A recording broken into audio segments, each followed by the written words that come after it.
नमस्कार दर्शकों, स्वागत है आप सबका हमारे फिर से नए वीडियो में। इस समय हम हैं बैतूल आश्रम में। आप लोग देख सकते हैं यहाँ पर बहुत ज्यादा जन सैलाब उमड़ रहा है। संत रामपाल जी महाराज जी के सानिध्य में हो रहा है विशाल सत्संग। यहाँ पर 3 दिवसीय सत्संग हो रहा है। गरीबदास जी महाराज जी की अमर वाणी का पाठ भी हो रहा है। तो यहाँ पर दूर दूर से श्रद्धालु आ रहे हैं। उनमें कुछ अनुपदेशी भाई भी आ रहे हैं, कुछ उपदेशी भी है। तो उनमें थोड़ा उनकी शंकाओं का समाधान करने के लिए यह वीडियो बनाया जा रहा है। पूरा वीडियो देखिएगा और वीडियो को ज्यादा से ज्यादा शेयर जरूर कीजिएगा, क्योंकि जो हमारे भाइयों में शंकाएं हैं उन शंकाओं का आज समाधान होने वाला है। तो चलिए, जो हमारे साथ ये भाई हैं, ये अनुपदेशी हैं और ये उपदेशी भाई हैं, संत रामपाल जी महाराज जी के शिष्य हैं। इनसे बात करते हैं, इनसे पूछते हैं, ये पहली बार यहाँ पर आए हैं तो इनके क्या विचार है, क्या है। पाल जी महाराज जी से जो नाम दीक्षा लेकर भक्ति करता है वो कभी परेशान नहीं होता। किसी ग्रह की किसी की कोई औकात नहीं है कि संत रामपाल जी महाराज जी के सच को टच कर दे। इनका कहने का मतलब है कि संत रामपाल जी महाराज जी की जो भक्ति करते हैं उनके ना तो कोई गिरा लगते हैं, ना उन्हें कोई देवी देवता परेशान कर सकता है, ना भूत प्रीत की तो बात ही अलग है। अब आपका क्या कहना है? नहीं तो जे भूत प्रीत कैसे बंद हो जाते हैं? जैसे अभी संसार में चल रहा है कि किसी को बेदी परेशान करती है, कोई लगते हैं ना कि हमारे कुल देवता है या कुछ भी है तो वो परेशान करते हैं, काल का है कई है, तो उनकी विधि वो पंडित कर देते हैं, विधि पूर्वक कह के उनके शांत कर देते हैं। तो यहाँ अगर नाम दीक्षा लेंगे आपके गुरु जी से तो ये शांत कैसे हो जाएंगे? मतलब इनका कहने का ये है कि संत रामपाल जी महाराज जी सारी पूजाएं बंद करा रहे हैं, और जैसे हम अगर दीक्षा ले लेंगे तो हमें जो पितृ परेशान करेंगे, हमारे कुल देवता परेशान करेंगे, तो हमारा क्या होगा? इनका मतलब कहने का ये है साहब। इनके कहने का मतलब हम समझ गए जी बोल रहे हैं कि संत रामपाल जी महाराज जी सारी पूजाएं बंद करवा रहे हैं, जबकि दास ये कहना चाहता है जो सत्संग के माध्यम से सतगुरु देव संत रामपाल जी महाराज जी ने बताया है कि अभी जितनी भी पूजाएं आप कर रहे थे वो कर नहीं रहे थे, वो सारी पूजाएं जो ब्राह्मण है वो सारी बंद करवा रहे थे। नहीं, ऐसा नहीं है। सुनो, मैं बताऊं आपको, सुनिए। मैं भी देखता हूं सोशल मीडिया पे, मैं भी एक्टिव रहता हूं। मैं देखता हूं अनुरुद्धाचार्य जी महाराज जी इतने बड़े संत हैं, माने हुए हैं। आज प्रेमानंद जी हैं और देवकीनंद ठाकुर हैं, बहुत से संत हैं। वो सभी कहते हैं कि बिना पितरों को तृप्त किए हुए कोई संसार में जीव सुखी नहीं रह सकता है। वो इंटरनेशनल चैनल पे कहते हैं, सभी लोग उनको स्वीकार कर रहे हैं। तो ये बताओ कि पितरों को तृप्त करके क्या होता है? उनका मोक्ष कराया जाता है हाँ, श्राद्ध निकालने से। और का? अच्छा, जब श्राद्ध निकालने से मोक्ष कराया जाता है तो हर साल श्राद्ध क्यों निकाले जाते हैं? एक बार करा दो हो जाएगा, फिर क्यों निकाले जाते हैं बार-बार? और रह जा तो पीछे वाले हैं। इससे इससे इससे ये सिद्ध होता है कि श्राद्ध करने से किसी की मुक्ति नहीं होती। अरे आगे पीछे क्यों बेरा जा तुझे?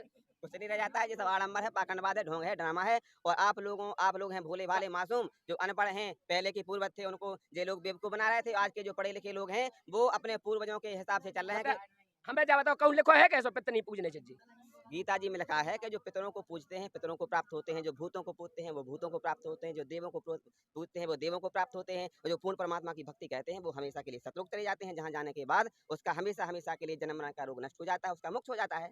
अब हम बताओ कि पितर थोड़ी बनना है हमको, हमको भूत थोड़ी ना बनना है, हमको तो हमेशा के लिए मोक्ष पाना है, तो हम तो पूर्ण परमात्मा की भक्ति करेंगे, हम क्यों भूतों की पूजा? गीता जी के अध्याय नंबर 9 के मंत्र 25 में कहा है, भूत पूजोगे भूत बनोगे, पितर पूजोगे पितर, और भाई देव पूजोगे देवताओं के पास जाओगे, मेरी पूजा करोगे मुझे प्राप्त करोगे।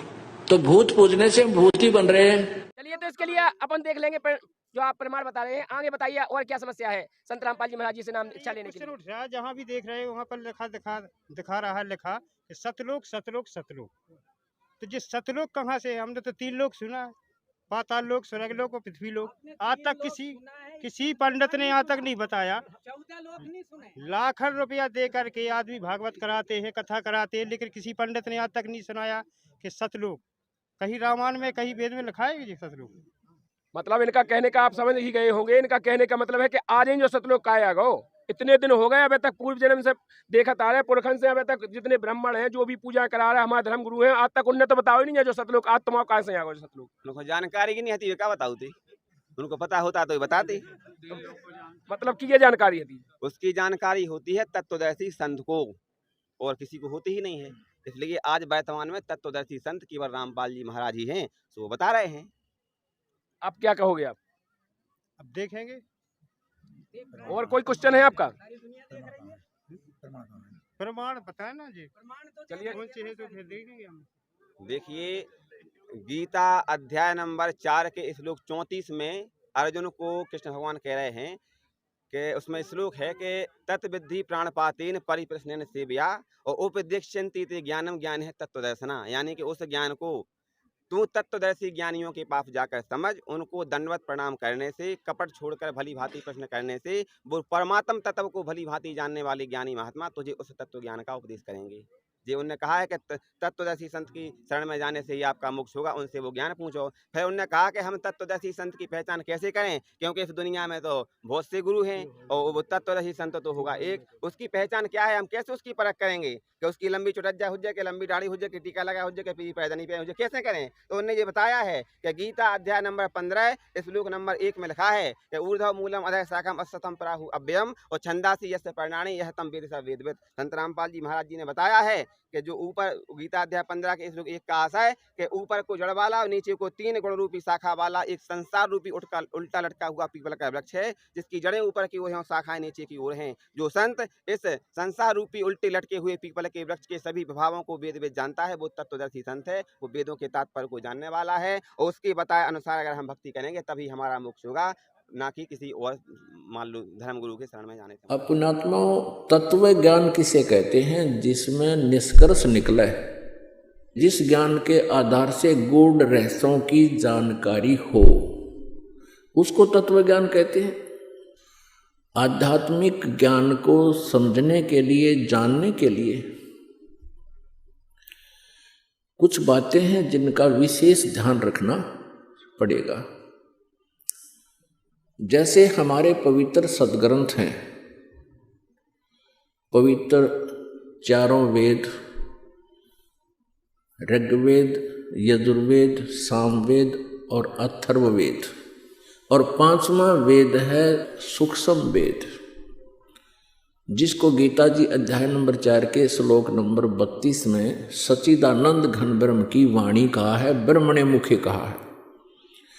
ब्रह्मणे मुखे माने सच्चिदानंद घन ब्रह्म के मुख से उत्तरित वाणी में, अर्थात उस सूक्ष्म वेद में कबीर वाणी में विस्तार से सब अनुष्ठान यज्ञों की जानकारी विस्तार से दी गई है। और वो तत्व ज्ञान है। उस ज्ञान को चौथे अध्याय के गीता जी के 34वें श्लोक में कहा है कि उस तत्व ज्ञान को जो सच्चिदानंद घन ब्रह्म की वाणी में विस्तार से कहा गया है, कबीर वाणी में, सूक्ष्म वेद में, उसको तत्वदर्शी संतों के पास जाकर समझ। वह ज्ञान श्रीमद् भगवत गीता जी से भी भिन्न है और वो कंप्लीट है, वो पूर्ण ज्ञान है, जिसको गीता ज्ञान दाता भी नहीं जानता। इसलिए उसने ये कहा है कि उस तत्व ज्ञान को, उस परमात्म ज्ञान को, पूर्ण परमात्मा की जानकारी को तत्वदर्शी संतों से पूछो। वो तत्व ज्ञान सूक्ष्म वेद और पवित्र 18 पुराण, पवित्र श्रीमद् भगवत गीता और पवित्र सुधा सागर,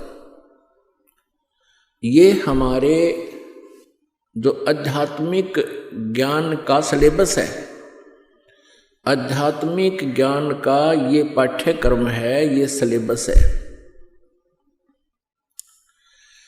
और कोई भी आचार्य, गुरु, महामंडलेश्वर जी यदि हमारे सिलेबस के आधार से, यानी हमारे पवित्र सदग्रंथों में वर्णित ज्ञान को हमें बता रहा है, तो वो ज्ञान है सही। और जो इन पवित्र सदग्रंथों में वर्णित ज्ञान के विरुद्ध ज्ञान दे रहा है, अर्थात जो सिलेबस से बाहर, पाठ्यक्रम से बाहर कोई टीचर, कोई अध्यापक पढ़ा रहा है, तो वो उसका ज्ञान सही नहीं है, उसका ज्ञान सिलेबस अनुसार नहीं है, पाठ्यक्रम के अनुसार नहीं है। तो ऐसे ही जो आध्यात्मिक टीचर हैं, आध्यात्मिक गुरु हैं, आचार्य हैं, यदि वो हमारे सदग्रंथों में वर्णित उल्लेख के आधार से वो अपना ज्ञान सुना रहे हैं, जनता को प्रवचन कर रहे हैं, तो वो ज्ञान सही है, वो अध्यापक सही है। वो क्योंकि ये जो आध्यात्मिक गुरु हैं ये भी टीचर होते हैं, ये आध्यात्मिक टीचर हैं। और हमारा सिलेबस है ये पवित्र सदग्रंथ, इनमें वर्णित विधि और ज्ञान को जो टीचर अर्थात जो आचार्य गुरु हमें बता रहा है तो वो टीचर सही है, वो आचार्य है।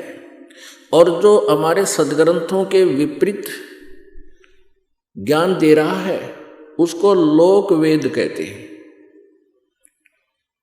वो लोक वेद मीन उसका सेल्फ मेड दंत कथा, तो वो ज्ञान निराधार होता है। और जिस प्रकार विद्यार्थियों का नाशक होता है वो टीचर,